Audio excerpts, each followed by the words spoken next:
इस लेक्चर में हम सीखेंगे क्लोज पैकिंग के बारे में। ठीक, देखिए क्लोज पैकिंग में होता क्या है, इसकी हिंदी है निविड संकुलन। जैसे आप कभी सब्जी मार्केट से खरीदने जाते हैं और आप झोला लिए हों, ऐसे ही उल्टा सीधा डाल दीजिए तो ज़्यादा जगह घेर लेता है। ठीक, लेकिन अगर उसी को हम सजा करके रखें तो कम जगह घेरता है और कम स्थान में ज़्यादा से ज़्यादा चीज़ें आ जाती हैं। ठीक है, या कभी आप ठेले पर देखे होंगे सेब या संतरा बेचने वाले को, वो क्या करता है कि अगर पूरे ठेले पर ऐसे छींट दे तो उतने में उस ठेले में वो सामान नहीं अट पाता है। लेकिन जब वही उसको सरिया करके रखता है, अच्छे से सजा कर, तब जा करके उसका कम जगह में ही ज़्यादा से ज़्यादा सेब, संतरे और फल आ जाते हैं। तो उसी को कहा जाता है क्लोज पैकिंग, यानी पास पास रखना है। हिंदी है निबिड़ संकुलन। पैकिंग की हिंदी होती है संकुलन, क्लोज की हिंदी होती है निबिड़। ठीक है, हमको यहाँ जो एटम है, परमाणु है, उसको एक गोले की तरह समझ लेना है और उसके बाद उनको सटा सटा के रखना है। कितने तरीके से उनको रखा जा सकता है, यही इस लेक्चर में हम सीखेंगे। ठीक, तो देखिए पहला रहा 1D क्लोज पैकिंग।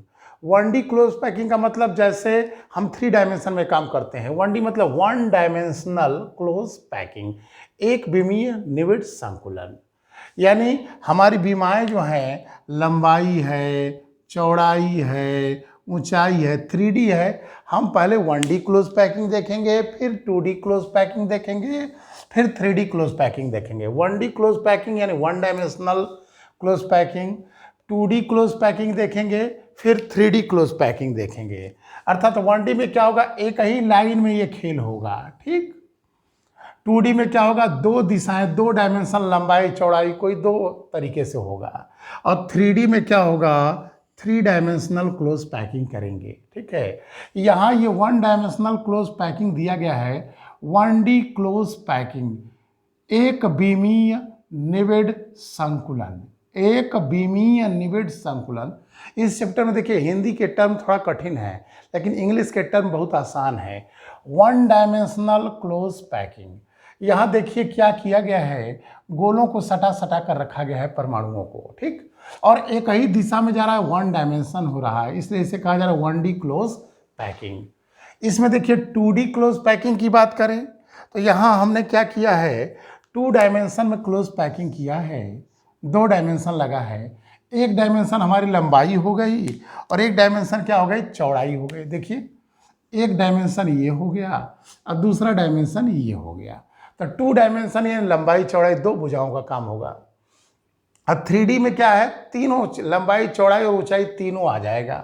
ठीक, तो इसका सीखेंगे, फिर ये सीखेंगे, फिर ये सीखेंगे।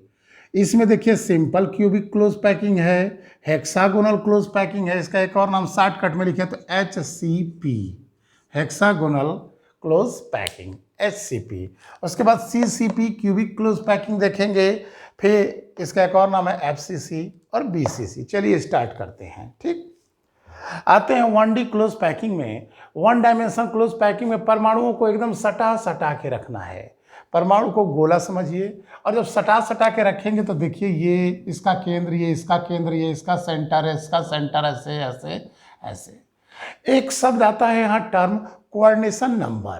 कोऑर्डिनेशन नंबर का मतलब हुआ, C से शॉर्टकट में लिखे कोऑर्डिनेशन नंबर, हिंदी हो गई समन्वय संख्या।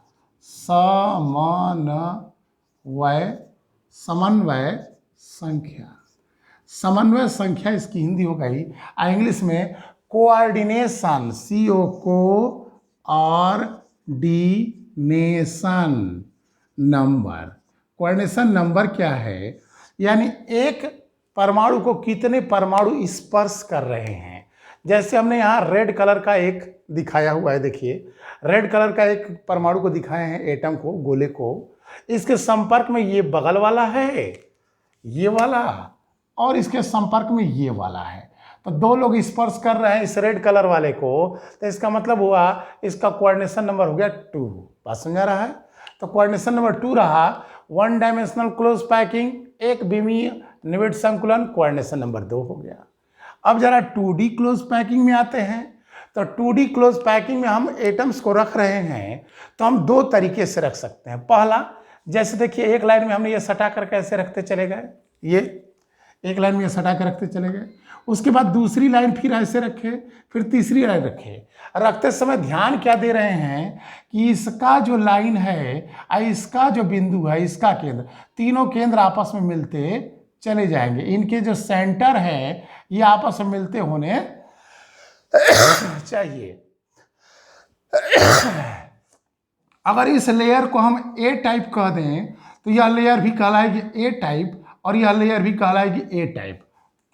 इसका नाम क्या हो गया, इसका नाम हो गया 2D स्क्वायर। देखिए एक स्क्वायर बन जा रहा है, अगर इनके सेंटर को मिला दिया जाए तो एक स्क्वायर की रचना हो रही है। 2D स्क्वायर क्लोज पैकिंग, यानी हम क्लोज पैकिंग कर रहे हैं लेकिन 2 डायमेंशनल स्क्वायर क्लोज पैकिंग हो जा रहा है। देखिए इसको ए टाइप, 2D ए टाइप भी कह सकते हैं। इसका एक और नाम लिख सकते हैं 2D A dot type, TYPE, 2 dimensional A type close packing, यानी 2D स्क्वायर क्लोज पैकिंग भी इसको कह सकते हैं और 2D ए टाइप क्लोज पैकिंग भी कह सकते हैं। द्विविमीय वर्ग निविड संकुलन, हिंदी कठिन है, अंग्रेजी आसान है। 2D ए टाइप, इसमें हो क्या रहा है, यानी पहली लाइन और दूसरी लाइन और तीसरी लाइन इनके केंद्र आपस में मिलते जा रहे हैं। ठीक, एक और बात, अब जरा इसमें हम कोऑर्डिनेशन नंबर निकालें। तो कोऑर्डिनेशन नंबर निकालने के लिए हमने दिखाया है कि ये जो रेड कलर का बीच में बनाए हैं इसको कौन कौन स्पर्श कर रहा है।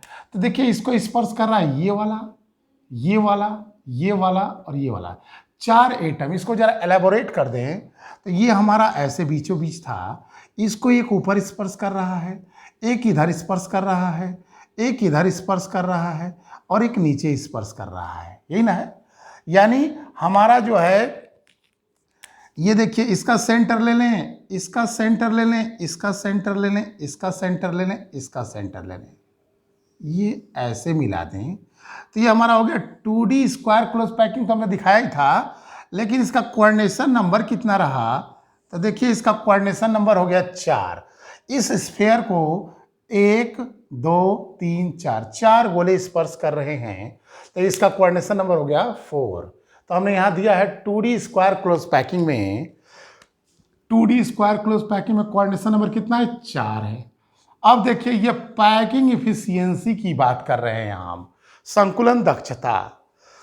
तो देखिए यहाँ 2D स्क्वायर है तो हम संकुलन तमाम तरीके से, गणित का थोड़ा भी दिमाग लगाएंगे तो निकाल सकते हैं। संकुलन दक्षता, पैकिंग इफिशियंसी होता क्या है, तो आपको पिछले लेक्चरों में हमने डिस्कस किया है पैकिंग इफिशियंसी का। पैकिंग इफिशियंसी का मतलब कितना भाग परमाणुओं द्वारा घेरा गया, यानी ये हमने ले लिया, इसमें एक छोटा सा यूनिट सेल उठाइए, उसका कितना पोर्शन परमाणुओं द्वारा घेरा गया। यानी अगर हम ऐसे भी उठा लें 4 को तब भी वही आंसर आएगा, और ऐसे उठा लें तब भी वही आंसर आएगा। यानी अगर हम यहाँ ऐसे कर दें, ऐसे कर दें, ऐसे कर दें, ऐसे कर दें और इसको मिला दें, ठीक, देखिए ये मिला दिए, तो ये हमारा स्क्वायर था। हमको निकालना है इसकी पैकिंग इफिशियंसी। तो पैकिंग इफिशियंसी बराबर होता है कितना भाग इस यूनिट सेल का, कितना भाग परमाणुओं द्वारा घेरा गया और इसका कितना था पोर्शन। ठीक, तो अगर हम 3D में बात करते हैं, 3 डायमेंशन में, लंबाई चौड़ाई और ऊंचाई में 3D में बात करते तो आयतन लेते, लेकिन यहाँ 2 डायमेंशन है। जब 2 डायमेंशन होगा तो हम आयतन कहाँ ले सकते हैं। अब तो हम यहाँ क्षेत्रफल न लेंगे, तो हम क्या लेंगे, एरिया, क्षेत्रफल, एरिया लेंगे किसका, परमाणुओं का या गोले का, area of sphere, area of, अब स्फीयर न करके वृत्त कहिए, और बटा एरिया ऑफ यूनिट सेल गुणे 100, यही काम करना है। अगर 3D में होता तो हम यहाँ आयतन लेते, लेकिन अब यहाँ क्या ले रहे हैं, हम एरिया ले रहे हैं। तो एरिया ले रहे हैं, ऐसे भी करके निकाल सकते हैं, ऐसे भी करके निकाल सकते हैं। तो हम दोनों पर निकाल कर देखते हैं कि क्या होगा। ठीक है। चलिए, इसका एरिया देखा जाए तो हम कहें कि ये यूनिट सेल हमारा कैसा है, ये है। तो इस यूनिट सेल की बात करें तो इस यूनिट सेल का लंबाई चौड़ाई और ऊंचाई, लंबाई और चौड़ाई दोनों बराबर है। इसका एरिया भी ए का मान हो गया ए स्क्वायर। अगर हम भुजा की लंबाई ले लें ए, भुजा की लंबाई ए ले लें यहाँ से यहाँ तक, यह भी ए हो गया और यह भी ए हो गया और यहाँ से यहाँ तक भी ये लंबाई भी ए हो गई। तो ये हो गया इसकी जगह क्या, ए स्क्वायर। तो हमारे फार्मूले में एक परिवर्तन आ गया, ए स्क्वायर हो गया। अब देखा जाए कितना पोर्शन अंदर आया है, तो देखिए यहाँ से यह केंद्र ना है, केंद्र है तो इसको बांटेंगे तो 4 भाग में ना बटेगा जी ऐसे। तो देखो ये बांटिए तो 1/4 भाग इसमें आया, 1/4 1/4 1/4, तो 1/4 पोर्शन अंदर आया। यहाँ से भी 1/4 पोर्शन अंदर आ रहा है, यहाँ से भी 1/4 आ रहा है और यहाँ से भी 1/4 आ रहा है। 1/4 1/4 1/4 1/4, तो क्या हो गया 1, यानी 1 रह गया ये। तो अगर मिला दिया जाए तो एक वृत्त न बनेगा, तो पाई आर स्क्वायर हो गया गुणे 100। ठीक, यहां से देखिए तो 1/4 1/4 1/4 1/4 पाई आर स्क्वायर। ठीक, और ये हो गया ए, तो ये आ गया पाई आर स्क्वायर बटा ये। तो आप देखिए ये सॉल्व कैसे होगा, तो कह रहे जब तक ए और आर में रिलेशन नहीं निकालेंगे तब तक हल होने वाला नहीं है। तो देखिए जरा यहाँ तो ए और आर में रिलेशन, इसकी त्रिज्या हो गई आर, इसकी ये त्रिज्या हो गई आर, तो ए बराबर 2r हो जाएगा कि नहीं हो जाएगा।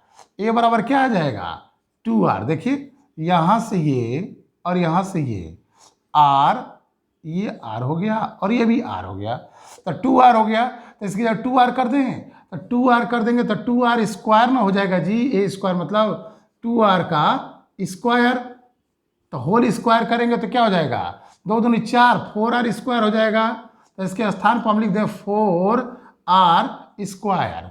तो r स्क्वायर से r स्क्वायर कट गया, तो हमारा आ गया पाई/4 गुणे 100। पाई का मान 3.14, तो 3.14 गुणे 100/4, यानी 314/4 करेंगे तो 18.5 आंसर आएगा। पैकिंग इफिशियंसी हो गई 78.5%। ठीक, ऐसे निकाल लिए आप। अगर इसको ऐसे नहीं ऐसे भी निकालेंगे तो भी वही आंसर आएगा। देखिए यहां से आते हैं, यहां से जब हम आएंगे तो एक ध्यान दीजिए, यहां ये स्पर्श नहीं कर रहा है, यहां ये स्पर्श नहीं कर रहा है, यहां स्पर्श नहीं।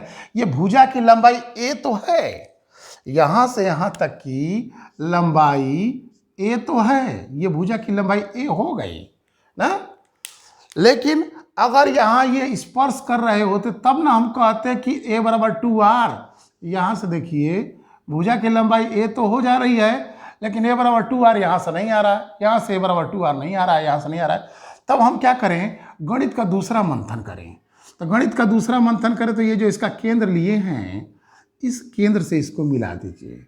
जब इस केंद्र से यहाँ से ऐसे देखिए ये ऐसे मिला हुआ था, ठीक, इसके केंद्र को ऐसे मिलाइए, इस केंद्र पर क्या हो गया देखिए, जब केंद्रों को मिला रहे हैं ऐसे तो ये हो जाएगा are are are are, 4r हो गया। ये दोनों एक दूसरे को स्पर्श कर रहे हैं। कहीं से ले लीजिए, यहीं पर देखिए यहाँ से ऐसे मिलाएंगे तो 4r, ऐसे भी मिलाएंगे तो 4r, तो ये हमारा 4r हो गया। ये भुजा की लंबाई क्या हो गई ए हो गई, ये भुजा की लंबाई क्या हो गई ए हो गई। ये एक समकोण त्रिभुज, देखिए 90 अंश का ये ना है, ये 90 अंश का है, तो एक समकोण त्रिभुज की रचना हो गई। तो हम देख रहे हैं कि ये कर्ण हो गया इस त्रिभुज का, और ये हो गया लंब, एक लंब हो गया, एक आधार हो गया। तो यहाँ हमारा निकल जाएगा 4r बराबर क्या आ जाएगा, 4r बराबर निकालिए, 4r बराबर आ जाएगा a और a under root a square plus a square, तो 2a स्क्वायर ना, under root a square plus a square.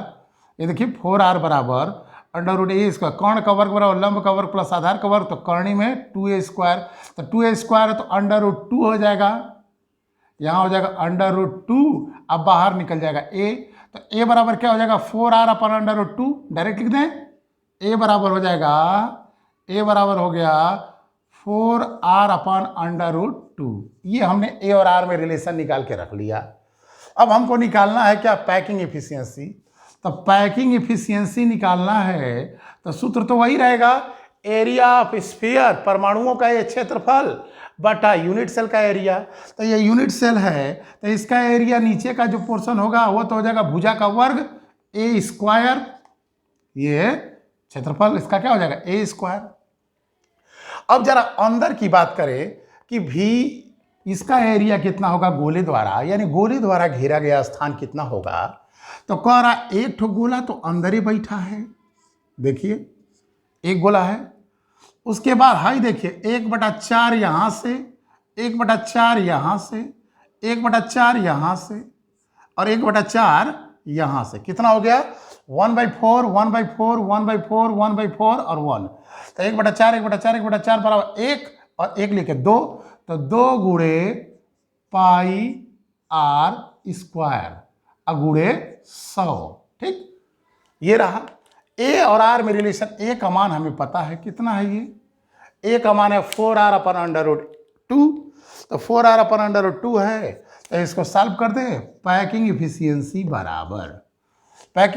बराबर 2 गुणे πr² गुणे 100 बटा इसका वर्ग कर दीजिए, a² तो वर्ग करेंगे तो क्या हो जाएगा, स्क्वायर करिए तो स्क्वायर करेंगे तो ये हो जाएगा 4 गुणे 4, 2 बार हो जाएगा ना, ये हो जाएगा 4 चौको 16, 16r² बटा 2। तो 2 से काटेंगे तो क्या हो जाएगा 8। ठीक, बात समझ आ रहा है, r² हो जाएगा 4 चौको 16, करनी में 2 से 2 हो जाएगा, तो 2 8 16, 8 बार आ जाएगा 8r²। लिख दें यहाँ 8r²। तो देखिए तो जरा r² से r² क्या हो गया, r² से r² कैंसिल हो गया, 2 चौको 8, 4 हो गया ये। तो क्या बचा यहाँ बचा पाई। ठीक, पाई का मान 3.14। पैकिंग एफिशिएंसी बराबर पाई का मान 3.14 गुणे 100 बटा 4। देखिए तो जरा सेम वही आंसर आया कि नहीं आया, 3.14 गुणे 100 बटा 4। तो दोनों तरीके से आप निकाल सकते थे, ये वाला तरीका लेकिन बेहतर है क्योंकि आप पूरे एक यूनिट सेल को उठा रहे हैं कि इसमें कितना आ रहा है। ठीक है, तो इस तरीके से पैकिंग एफिशिएंसी निकाला गया। तो हमने क्या देखा, हमने देखा कि एटम्स को या परमाणुओं को पास पास सटा के रखना है, क्लोज पैकिंग करनी है। क्लोज पैकिंग में हमने देखा 1 dimension close packing, coordination number 2। 2 dimension close packing में हमने देखा कि एक स्क्वायर क्लोज पैकिंग आ जा रहा था। स्क्वायर क्लोज पैकिंग या ए टाइप क्लोज पैकिंग, 2D, इसमें यह वर्ड जरूर बोलिएगा, 2D 2 dimensional A type 2D square close packing, coordination number 4 और पैकिंग एफिशिएंसी 78.5। ये आपका जेमेंस में पूछा जा चुका है 2010 के लपेट में कि 78.5%। अब आते हैं, देखिए 2D में तो आपने काम किया है, 2D में एक और तरीका है परमाणुओं को रखने का। कैसे, इस तरीके से, यानी यहाँ क्या कर रहे हैं, यहाँ हम ये कर रहे हैं कि जो ये हमने गोलों को रखा है, पहली लाइन हो गई ए टाइप, पहली लाइन ए टाइप हो गई। दूसरी लाइन को जरा देखिए, तो दूसरी लाइन में आप जो है इसके केंद्र से केंद्र को नहीं मिला रहे हैं, इसका जो गर्त है, यानी पहली लाइन का ये जो पोर्शन दिख रहा है, दूसरी लाइन इसके इस गर्त में, गड्ढे में जा रहा है ना।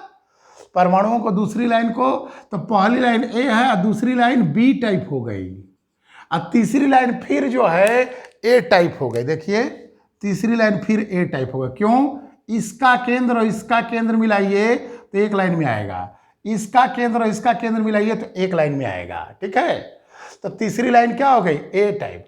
तो ये हो गया ए बी ऐसे और लाइन, हमने 3 ही लाइन बनाई है, इसके नीचे आप चाहें तो और भी लाइनें ऐसे ड्रा कर सकते हैं। तो ये हमारा 2 डायमेंशन है, एक इसमें लंबाई है और एक क्या है, चौड़ाई है। तो ये क्या रहा, 2D क्लोज पैकिंग रहा। ये भी 2D था, ये भी 2D है, लेकिन इस 2D में इस 2D में क्या अंतर है कि इसमें इनके केंद्र आपस में मिलते जा रहे हैं, ए टाइप रहा, इसमें केंद्र आपस में नहीं मिल रहे हैं, इसमें क्या हो रहा है कि पहली लाइन ए हो गई तो दूसरी लाइन बी हो गई, तीसरी लाइन फिर ए, चौथी B A B A B A B. इसको हम कह सकते हैं, इसका नाम देना चाहें तो कह सकते हैं 2D A B dot dot dot type, द्विविमीय A B type close packing, CLOSE close packing, PACKING। ठीक, 2D A B type close packing या 2D हेक्सागोनल क्लोज पैकिंग भी कह सकते हैं, 2D हेक्सागोनल क्लोज पैकिंग भी कहा जा सकता है। देखिए कैसे, तो हमने यहां देखिए सेंटर में एक गोले को बनाया है, लाल वाले को, इसका पूरा ये रहा, और बाकी जो इसको स्पर्श कर रहे हैं कितने एटम, 1 2 3 4 5 6 एटम इसको स्पर्श कर रहे हैं और 6 के केंद्रों को मिला दिया गया है।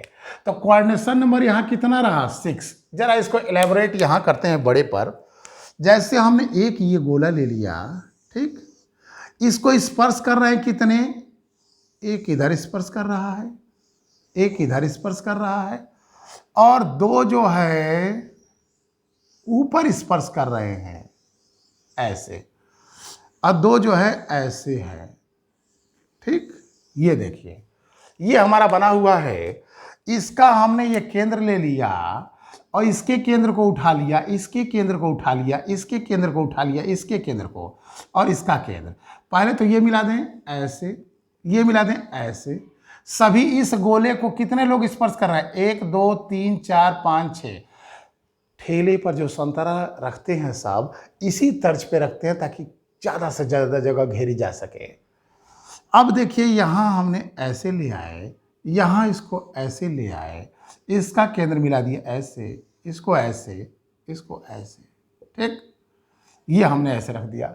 तो ये हो गया 2D hexagonal close packing. Hexagon की एक षटकोण की रचना हो रही है, द्विविमीय षटकोणीय निविड संकुलन, द्विविमीय षटकोणीय निविड संकुलन। हिंदी में थोड़ा कठिन, अंग्रेजी में आसान पड़ेगा। या ए बी टाइप कहा जा रहा है, क्यों, क्योंकि इनके केंद्र आपस में मिल नहीं रहे। पहला लाइन अलग है, दूसरा अलग है, फिर तीसरा पहले के समान है, चौथा दूसरे के समान होगा। ठीक, अब इसमें कोऑर्डिनेशन नंबर 6 तो हो गया। जरा पैकिंग इफिशियंसी निकालें, 60.4 है। देखिए यहाँ पैकिंग इफिशियंसी जब निकाला जाएगा तो 2 डायमेंशन में है, तो हम यहाँ इसका वॉल्यूम नहीं लेंगे, एरिया लेंगे। तो पैकिंग इफिशियंसी बराबर क्या हो जाएगा, area of sphere upon area of unit cell गुणे 100। दोनों का एरिया निकाल करके 100 का वो कर दीजिए। Area of unit cell cut हो गया भाई। इसमें जरा देखो तो एक गोला तो ये पूरा बीचों बीच आ जा रहा है। अब इसको देखा जाए तो यहाँ से 1/6 भाग, देखिए यहीं से दिखा देते हैं, 1/6 1/6 1/6 1/6 1/6 1/6, 1/6 1/6 1/6 1/6 1/6 1/6, 1/6 पोर्शन अंदर आ रहा है। कितना आ रहा है, 1/6 पोर्शन, 1/6 भाग अंदर प्रवेश कर रहा है। तो जब 1/6 भाग अंदर प्रवेश कर रहा है 1/6, तो कितना हो गया, 1/6 1/6 1/6 1/6 1/6 1/6 बराबर 1 और 1 लेके 2। तो इसका हो जाएगा पैकिंग इफिशियंसी बराबर, पैकिंग इफिशियंसी बराबर, इसका मान हो गया 2 गुणे पाई आर स्क्वायर गुणे 100 बटा, इसका निकालना है। इस षटकोण का हमको क्षेत्रफल निकालना होगा, यूनिट सेल का। यूनिट सेल हेक्सागन है, इसका हमको निकालना है। तो कैसे निकलेगा क्षेत्रफल, तो देखिए अगर हम इसको ऐसे मिला दें, इस लाइन को इसके केंद्र से मिलाते चलें, इस लाइन को इसके केंद्र से मिला दें, और इस लाइन को इसको मिला दें। एक बात तो आपके समझ में आ रही होगी कि यह भुजा की लंबाई a है। ये क्या है, भुजा की लंबाई है a, यहाँ से लेकर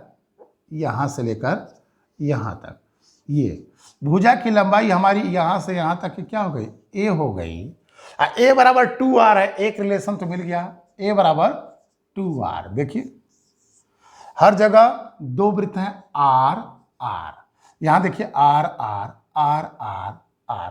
तो A बराबर 2R, और ये देखिए RR2R, ये देखिए RR, ये देखिए RR2R, RR2R। 6 समबाहु त्रिभुज बने हैं। देखिए एक, इसमें कितने समबाहु त्रिभुज बन रहे हैं?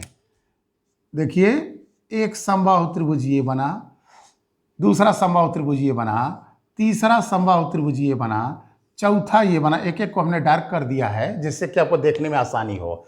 1 2 3 4 5 6, ना 6 समबाहु त्रिभुज बन रहे हैं। और समबाहु त्रिभुज का क्षेत्रफल का सूत्र क्या होता है? तो यहां हो जाएगा 6 गुणे कौणी में 3/4 और भुजा का वर्ग A²। ये ना होता है। ये 6 का गुणा क्यों किया है?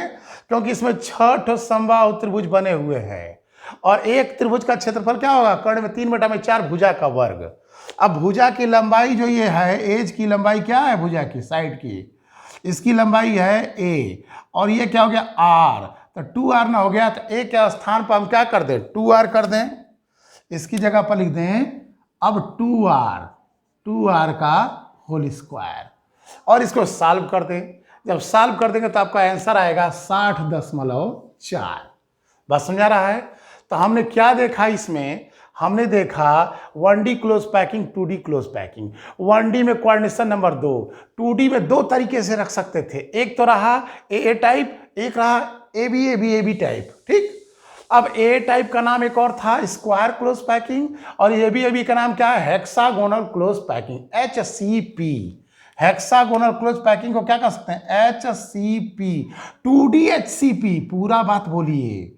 2D HCP, 2D 2 dimensional hexagonal close packing. ठीक, इसमें हमने देखा कोऑर्डिनेशन नंबर 6 था पैकिंग एफिशिएंसी 60.4, इसमें कोऑर्डिनेशन नंबर 4 था पैकिंग एफिशिएंसी 78.5। किताबों में आपको 52.4 मिलेगा, इसका 52.4। यहाँ चूंकि देखिए 2D ना है, मान तो ले रहे हैं हम, लेकिन एक्चुअल वो तो हुआ नहीं। किताबों में 52.4 यहाँ मिलेगा आपको। इसको हम मान तो ले रहे हैं 2D में, लेकिन जब गोले को रखेंगे परमाणु को, तो 2D कहाँ से हो सकता है? कुछ तो लंबाई चौड़ाई ऊंचाई उसकी होगी। ठीक है, इसलिए आपका ये आंसर इससे मैच नहीं करेगा। हाँ, तो ये कितना रहा? 52.4 बुक्स में मिलेगा आपको, क्योंकि वो तो एक्चुअल स्पेस को दे रहा है ना। अच्छा, ये हमारा रहा पैकिंग एफिशिएंसी, इसका निकाले। अब हम 3D में आएंगे, तो 3D में आने से पहले 2D को एक पैनी दृष्टि डालना जरूरी है। जो हमने आपको यहाँ 2D में, ये देखिए हेक्सागोनल क्लोज पैकिंग जो लिया है AB टाइप में, इन 3 गोलों को उठाते हैं, एक, दूसरा और ये तीसरा। इन 3 गोलों को उठा दें। अगर ये तीनों स्पर्श कर रहे हैं, यहाँ थोड़ा सा टच नहीं है लेकिन जान लीजिए स्पर्श कर रहा है। इसका केंद्र लिया जाए, इसका केंद्र लिया जाए, इसका केंद्र लिया जाए, अब तीनों को मिला दिया जाए। तो तीनों को मिलाने के पश्चात पास पास एकदम रखें सटा के, देखिए तीनों को मिलाने के बाद भी बीच में ये जगह खाली रह जा रही है। ये जो जगह खाली रह रही है, यह एरिया, इसे कहेंगे trigonal wired. TRI trigonal, GONAL, trigonal wired VOID।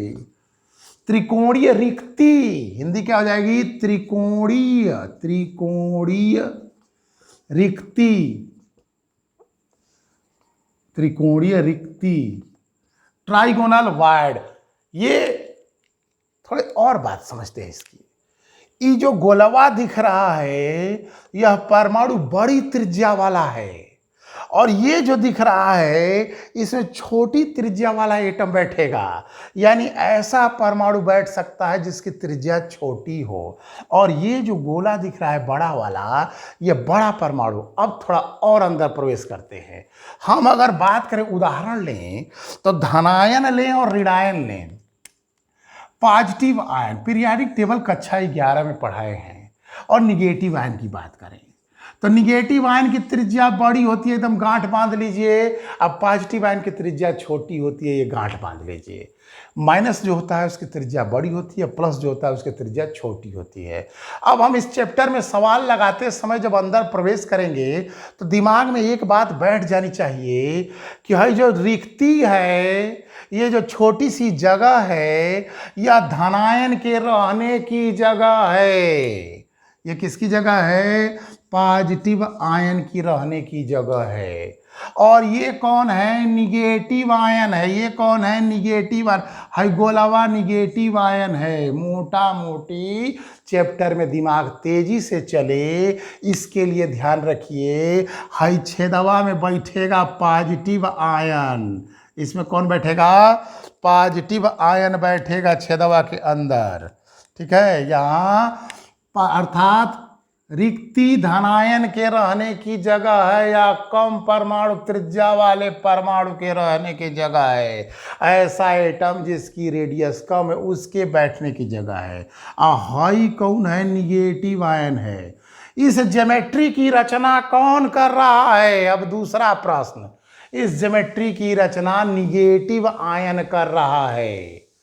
इस ज्योमेट्री की रचना कौन कर रहा है? निगेटिव आयन कर रहा है। जो जगह यह बची है इसमें पॉजिटिव आयन या छोटी त्रिज्या वाला एटम आके बैठेगा। आगे हम इसी पर चर्चा करेंगे चैप्टर के अंदर। ठीक है, अभी इस लेक्चर का हम एक बार एक नज़र में बता दें क्या हमने सीखा। क्लोज पैकिंग, पास पास रखना है एटम्स को। 1D क्लोज पैकिंग एक डायमेंशन में रखना है, coordination number 2। 2D close packing में दो तरीका हमने लिया, एक स्क्वायर क्लोज पैकिंग, एक हेक्सागोनल क्लोज पैकिंग। ए टाइप और AB टाइप, यानी ऐसे रखें कि सब लाइन एक जैसी हो और सब केंद्र एक दूसरे से मिलते चले जाए। इसमें क्या है, पहली लाइन का केंद्र तीसरी लाइन से मिलेगा। ये जो हेक्सागन की रचना कर रहा है वो कौन है? निगेटिव आयन है या बड़ी परमाणु त्रिज्या वाला एटम है। गांठ बांध लीजिए, जो शेप बना रहा है वो बड़ी परमाणु त्रिज्या वाला है। और जो रिक्तियां है इसमें छोटी त्रिज्या वाला एटम यानी धनायन के बैठने की जगह। और ये गोला जो है ऋणायन है। यहाँ ये जो गोला है वो ऋणायन है और जो रिक्ति है उसमें धनायन बैठ सकता है, कम परमाणु त्रिज्या वाला। ये ट्राइगोनल वायड रहा, इसकी चर्चा अभी हम आगे फिर आएगा। हम निकालेंगे रेडियस रेशियो, त्रिज्या अनुपात ट्राइगोनल वायड का, टेट्राहेड्रल वायड का, ऑक्टाहेड्रल वायड का। ठीक है, एक और बात, अगले लेक्चर में हम चर्चा करेंगे 3D क्लोज पैकिंग की। उसमें simple close packing, hexagonal close packing, CCP, FCC और BCC। अब 3 डायमेंशन में काम करेंगे। 3 डायमेंशन में काम करने के लिए 2 डायमेंशन जितना ही क्लियर रहेगा 3D उतना ही क्लियर होता जाएगा। 2D में कमजोरी है तो 3D क्लियर नहीं हो पाएगा। इसलिए इस बात को ध्यान रखिएगा कि जो आपका 2D है अच्छे से वेल क्लियर रहे। Thank you.